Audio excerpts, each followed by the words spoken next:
Thank you, Madam Chairperson.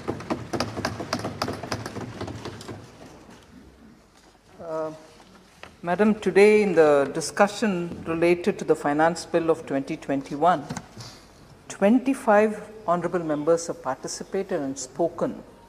Many of them have spoken elaborately on the finance bill itself, whilst many others have spoken on matters related but rather on the budget. But because many of the issues that have been raised are fairly important and they have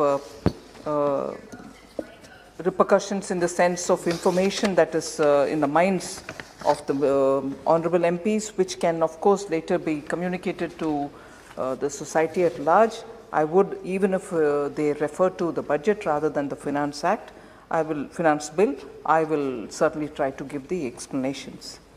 But the bill per se, I'd like to highlight a few points, although many of the members have actually gone through the details and spoken very elaborately, and I'm very grateful that they spoke so elaborately on it. But one or two features of this finance bill I'd like to highlight. There is no change in the rate of income tax. That is one thing which I would like to say with a certain sense of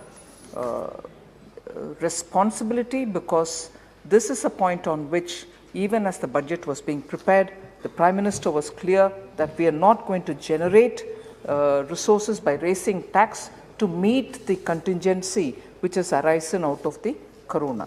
So very clearly references to income tax have to be in that context. However, there are certain kind of changes being made in the Income Tax Act which are largely focused on the issue of ease of doing business, compliance which will have to be brought down, because repeatedly in the public domain you have a lot of thinkers, think tanks and also observers of Indian economy saying that the compliance burden on businesses is so big, some even quoting in thousands, which may not be very close to the facts, but having gone through the reports and also having spent some time on what are the ways in which we can simplify compliances, changes in this finance bill also pertain, particularly referring to the Income Tax Act, pertain to ease of doing business. There are some rate changes in the customs which are also being shown here. Again, in the Customs Tariff Act and the Central Excise and many others, ease of doing business is also kept in when we are trying to rationalize the acts. In fact, during my budget speech, I had mentioned that from now, from 1st of April till October, we will be, till end of August, we will be looking at rationalizing the existing Customs Act and any duties which have been levied over the decades, which are all lying there without finding a closure date, will all be put for public discussions, and we shall continue with that exercise of rationalizing and simplifying customs. So even in this finance bill, some of the aspects are beginning that exercise. So eventually we will hope to have a complete structure for the customs which is going to be absolutely simple. There's been a lot of discussion on the agricultural infrastructure development cess. In the larger context of cesses per se, cess and surcharges being charges levied by the central government which don't get devolved. So certain concern has been repeatedly said by very many members. I will address it particularly in the context of the agricultural infrastructure development cess, which is very important in the context of wanting to create more infrastructure for agriculture, and agriculture largely, particularly in the context of APMCs and marketing yards, is a complete affair within the state governments. And therefore, even as a beginning, I would like to tell you that something which I said during the budget speech, I shall repeat even now, the AIDC, the Agricultural Infrastructure Development cess, will have to go to the states because it is for improving the infrastructure in the APMCs. It is for the farm yards to have better infrastructure. So the cess may be a cess which never gets devolved, but it is a cess which eventually is for the purpose of improving infrastructure for agriculture and the farmyards and the marketing yards being with the state governments will have to go to the states only. So that one opening remark as regards the agricultural infrastructure development cess. There are in the finance bill a few new proposals which are being added, which are very much in a minor nature, but one thing which I want to highlight is the new proposal which is coming as tax exemption, which is being given for the National Bank for financing infrastructure and development. Because this is a very important step that we are taking, we want to have, all of you are aware, Madam Chairperson, we had announced an infrastructure pipeline, and that pipeline has already identified greenfield and brownfield projects, 7,000 of them, and rapidly with the state governments, we need to have them constructed, built, and some with private participation also. But for all of that, we need resources to be raised. Scheduled commercial banks should not be getting into long-term infrastructure funding, because that's not core business for a bank. Banks should be lending short-term and earning money out of it, and the kind of risks that infrastructure investment require cannot be faced by the scheduled commercial banks, and therefore there is a need felt to have a development finance institution. The bill is already introduced in this August House, and for that we need to give some tax exemptions, and that's where that is also being brought in here. But instead of me elaborating on very many points, I thought it was important for me, because members have actually covered extensive areas about which they have asked questions. So in the form of answering members who have raised the questions, I think I will be able to cover majority of the issues which have been raised about the finance bill. I'll start with the Honorable Member Shri Amar Singh ji, who spoke on very many things. I'm grateful indeed, unusual, and pardon me, Shri Bittu ji is seated in front taking care of the opposition. I'd like to make a statement. It is made with a fairly objective heart. It was very much a pleasing experience to have a member from the opposition benches recognizing some of the good work done by this government.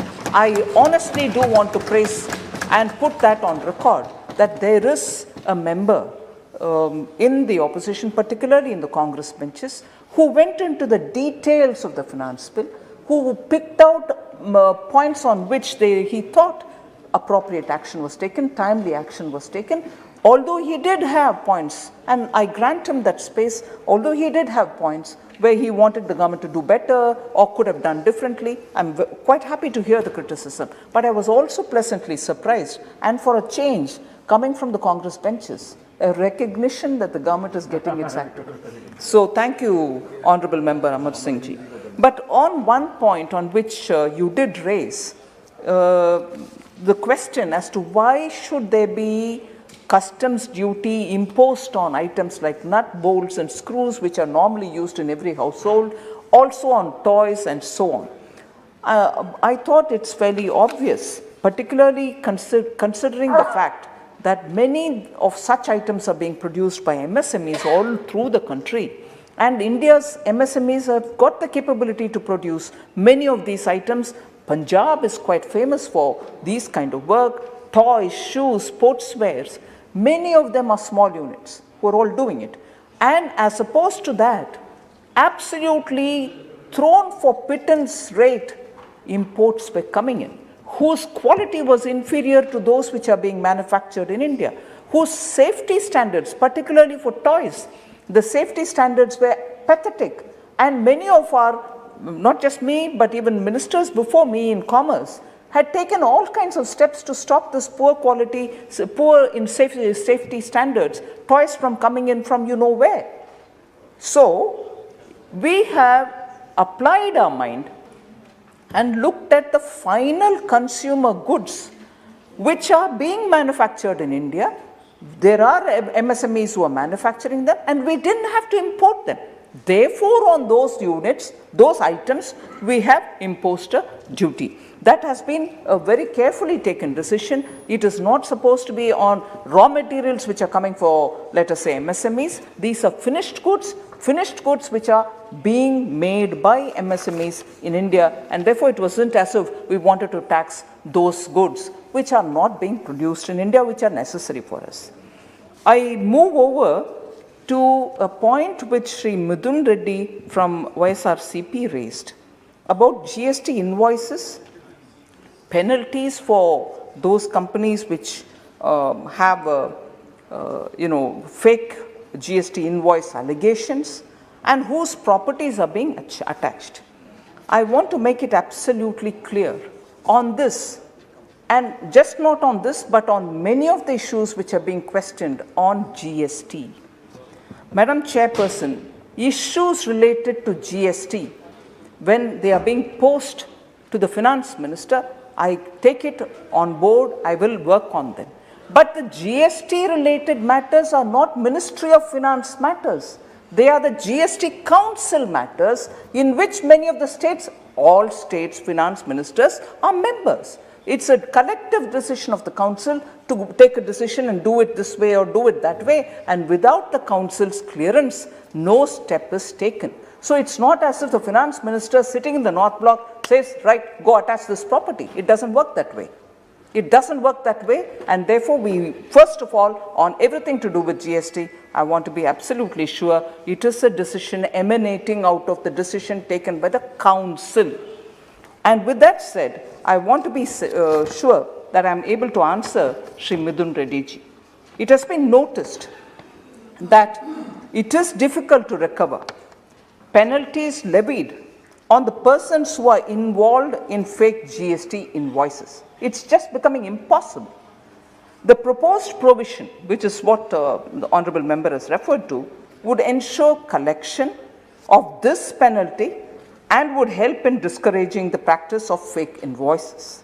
Further, this provision would be applicable for only those big fraud cases where the amount of fake invoice is 2 crores or more. It's not going to be even touching people who are faking lesser than that. So I'm only touching those fake invoices of 2 crores or more. So I want you, Honourable Member, to actually extend your helping hand by telling members out there in the businesses to say we are not touching everybody, but if you have a fake invoice allegation on you for over 2 crores or more, and we are not able to get even the penalty back, and the assets are sitting there of that person, as a result the income of the government is coming down, fake is spreading, how do you contain it? So I would want you as an Honourable Member to please go convince people that they don't need to be frightened if they had no fake allegations.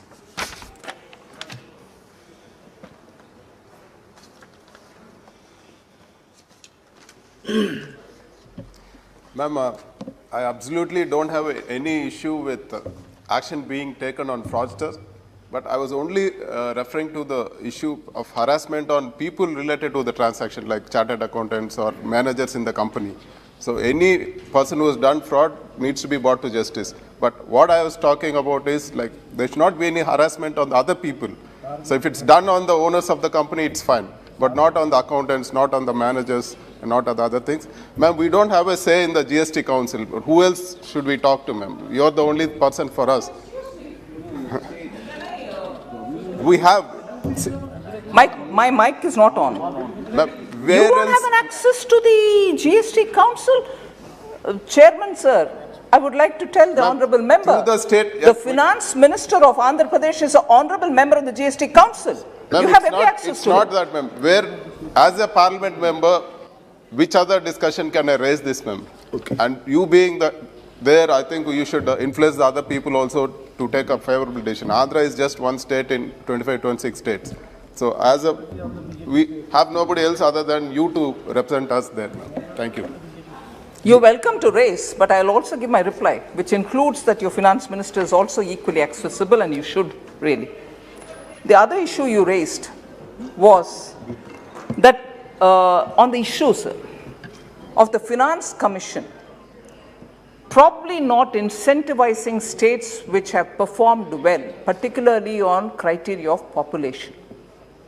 I would like to submit through you, Chairperson, sir, that states, particularly on this fact that the last time the Finance Commission prepared its report, the 2011 census was used, and as a result now, because of the performance related index on population, particularly southern states, in your case you refer to AP, have suffered. I want to put it on record here to incentivize states who have enforced population control measures. 15th Finance Commission has provided a weightage of 12.5% for demographic performance. They've given a weightage.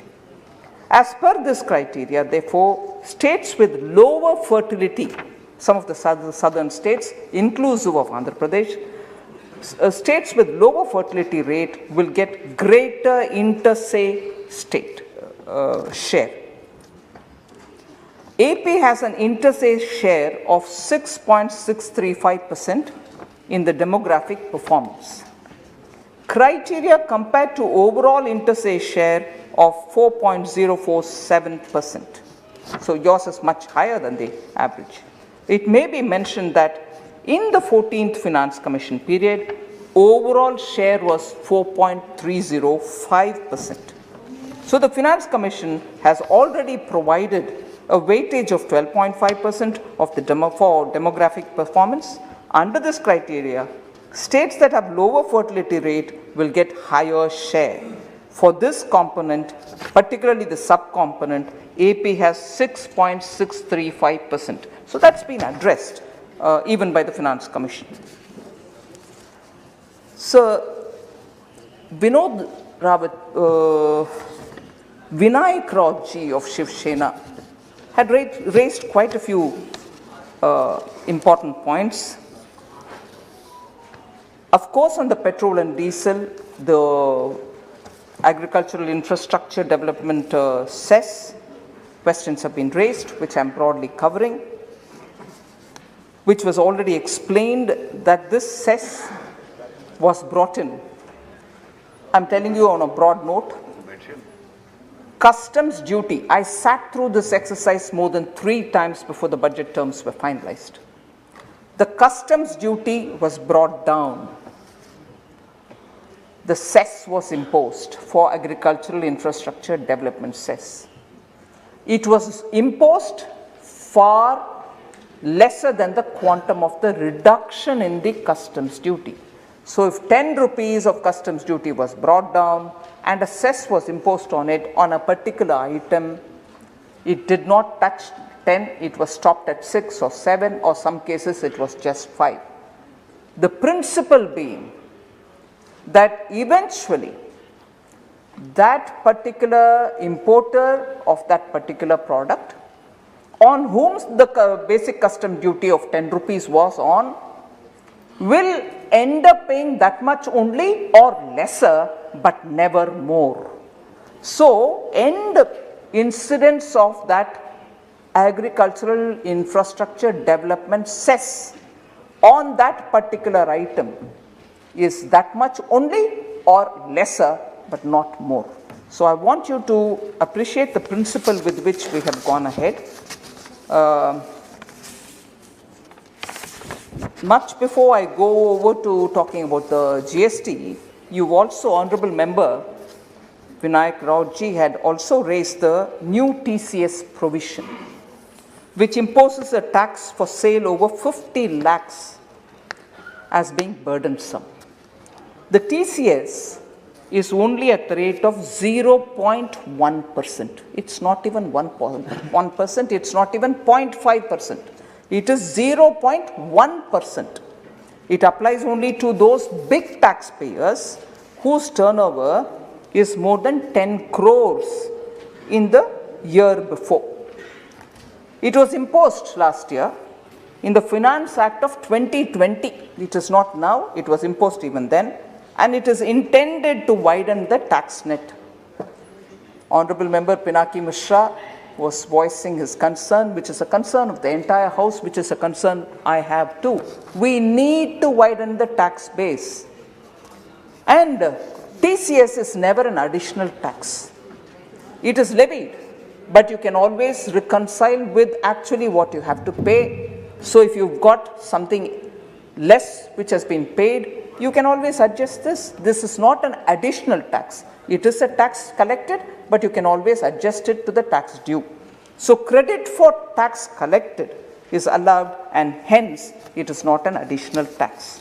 So it's not actually a burden. I want to highlight that.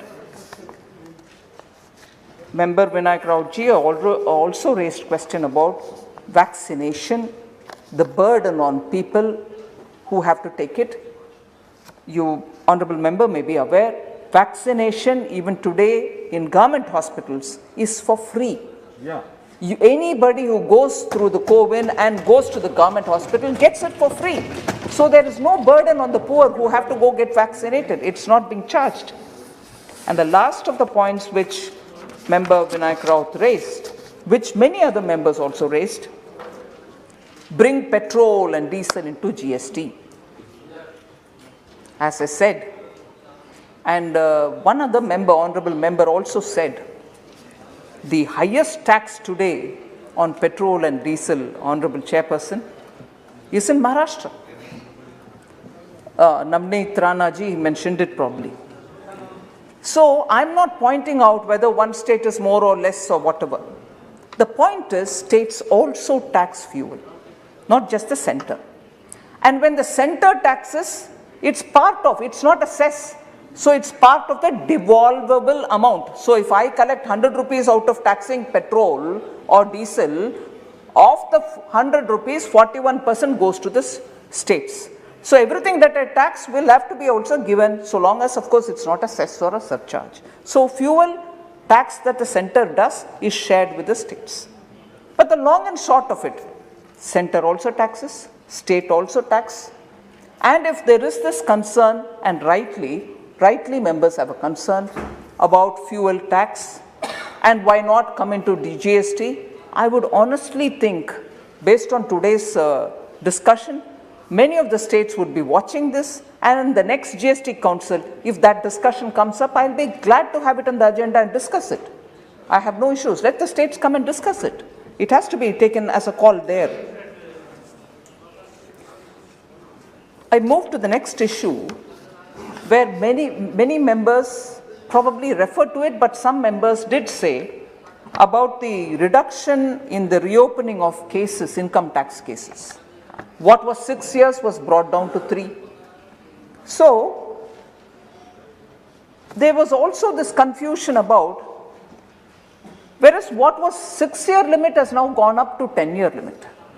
Members are conceding that where it was 6 years, you brought it down to 3, which is good, but where it was 6 years, you took it up to 10. No, we have not increased the number of years for which the scrutiny or assessment survey can be done. What was 6 years was brought down to 3. Already for 10 years, when it can be opened up, we actually brought in a condition by saying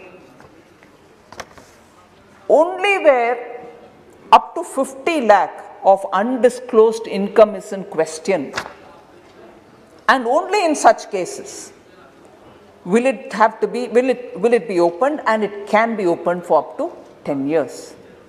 For that, even then, the opening can happen only with the approval of the principal commissioner. Otherwise, they cannot go open it. 2 conditions, right? One is 50 lakh or more undisclosed income, and if you have some proof in your hand, then you may open it. But even then, you will open it only after taking the approval of the principal commissioner. Otherwise, you can't touch it. So that is what has been done. So not take it to 10 years, but actually give relief for less than 50 lakhs, even if it's undisclosed. There is a great relief in that only for 50 lakhs and above, questionable, undisclosed income, we are saying you could open it. So there's no confusion there.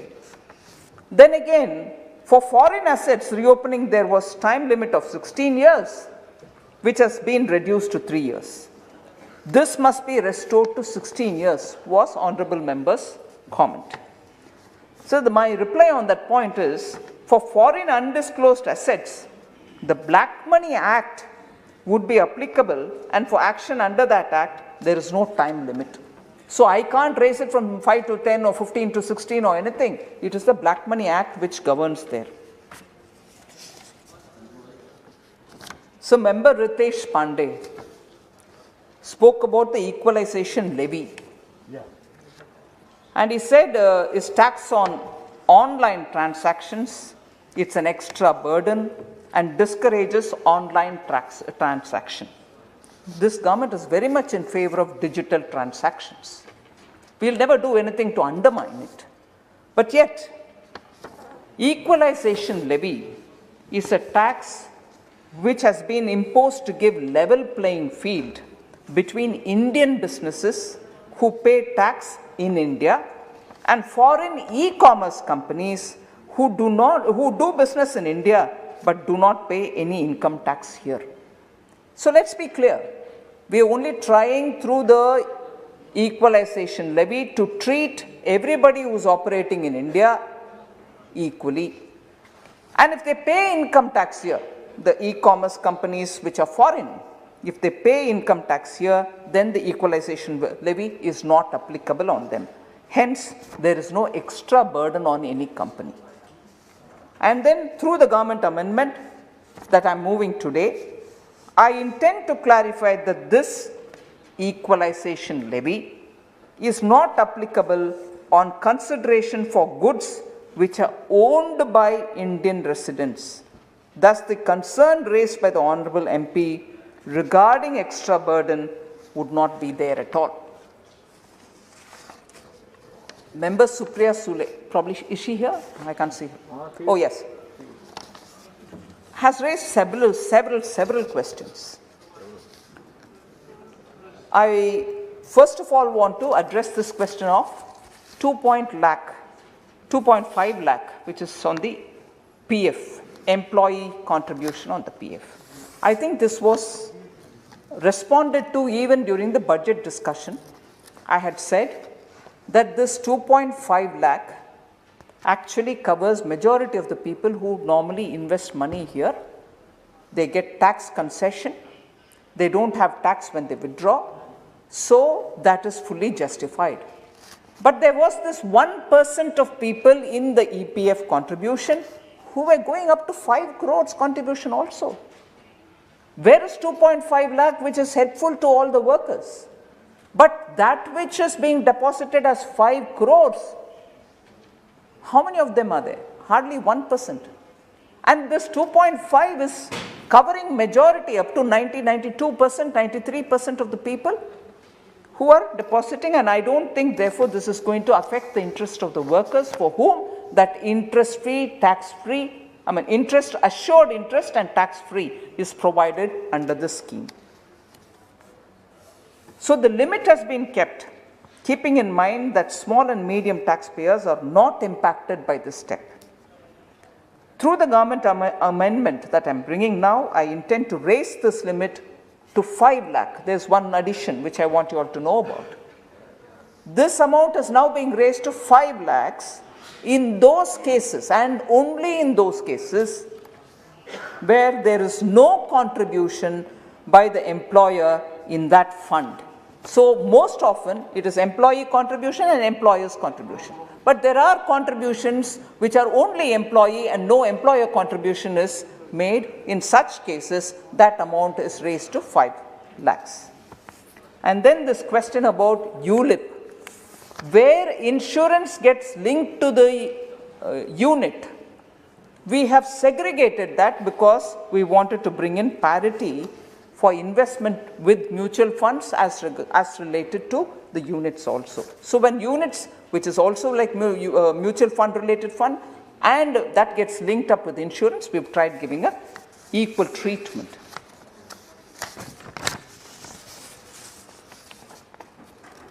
Honorable Member Supriya Sule also spoke about the long staple cotton. The delegation also has met me, but I need to state some facts about cotton here, ma'am.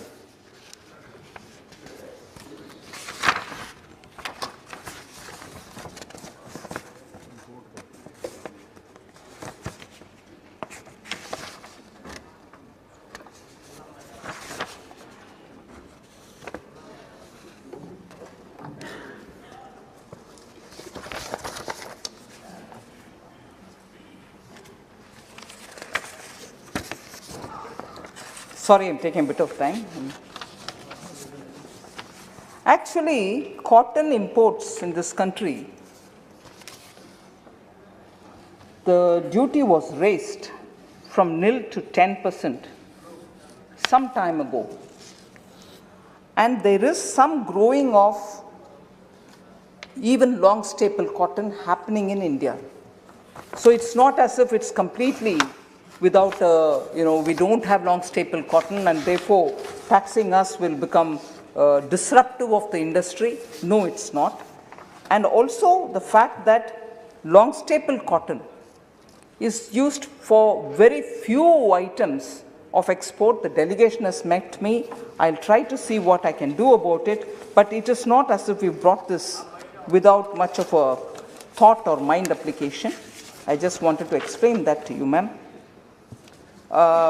You have also, Honorable Madam Supriya Sule has also raised this question about Defence Modernization Fund. The answer that I had given earlier is the answer I give you now. We had in principle agreed to it, but no particular details have been worked on it. If the Finance Commission has not recommended a certain formula, the fear that it might be imposed on the states is not well founded at all. We have not taken a call as yet, in any case.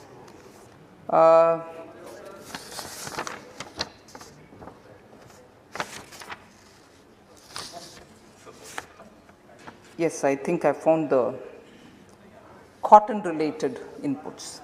The import data which we have reveals that all kind of cotton is getting imported in India from large number of countries outside, and it is not true that only one particular kind of cotton, which is the extra long staple cotton, which is being imported. That's not true at all. You can't distinguish long staple from short staple cotton because they don't have two HSN different codes. India is producing good quantity of cotton, including certain quantities of extra long fiber cotton. Imposition of cotton or duty on cotton shall provide much relief for the farmers, which I've explained to you earlier. Member Hasnain Masoodi ji,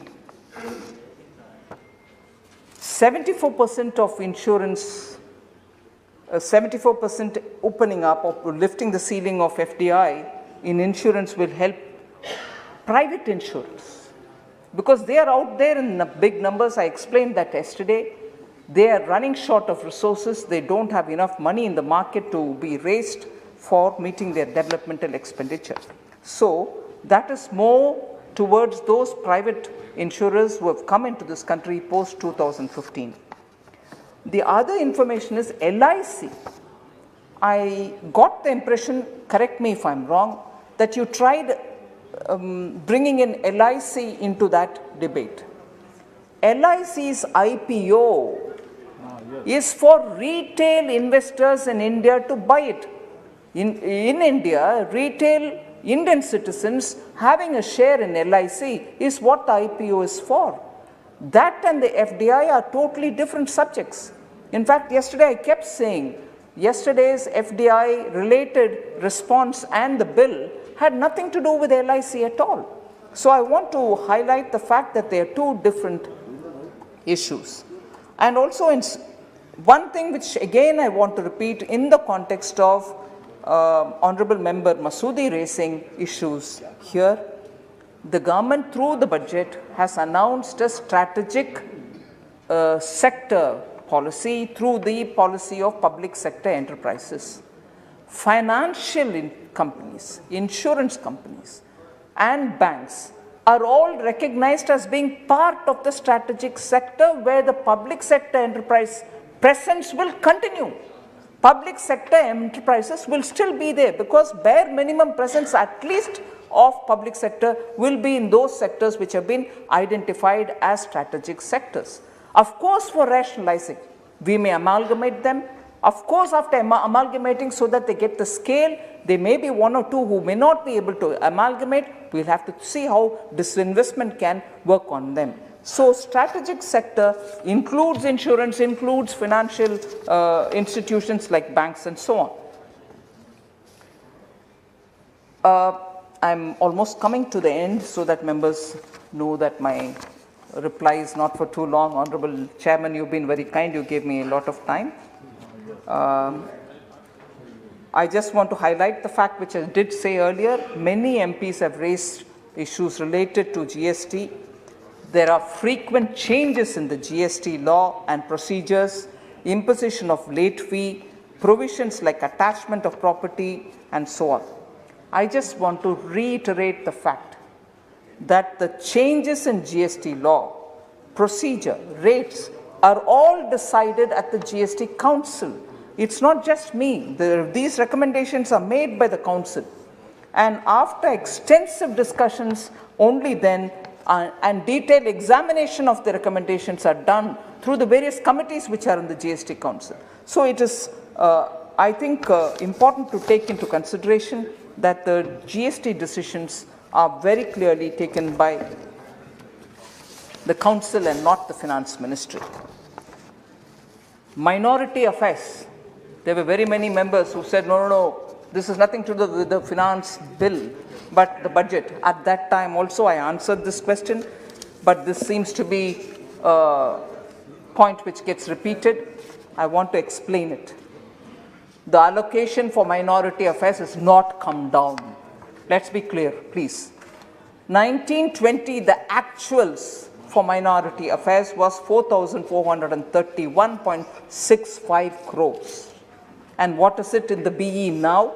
4,810.77 crores. So it's not come down. The BE in 2021 may have been 5,029. But based on the utilization, the RE is only 4,005 rupees only, 5 crores only. Just 4,000 crores. And even over that, I've given 4,810. So let's have this comparison with a bit more details looked into. I'm not getting into the detail of which state has dues from the GST Council. Every state, Honorable Chairperson, sir, if you just allow me 3 datas which I can read out, so that honorable members who come from the various different states are informed.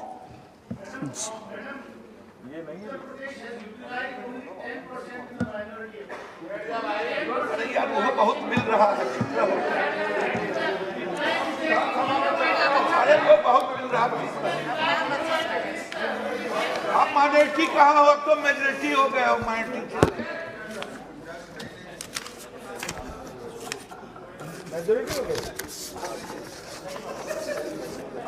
Sir, Honorable Chairperson, sir, GST compensation, because it interests all members, I would like to just say this as my concluding. GST compensation due from April 20 to January 21.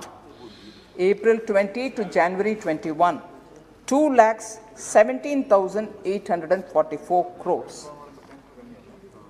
Back-to-back loan released to states to meet compensation shortfall, 1,10,208 crores.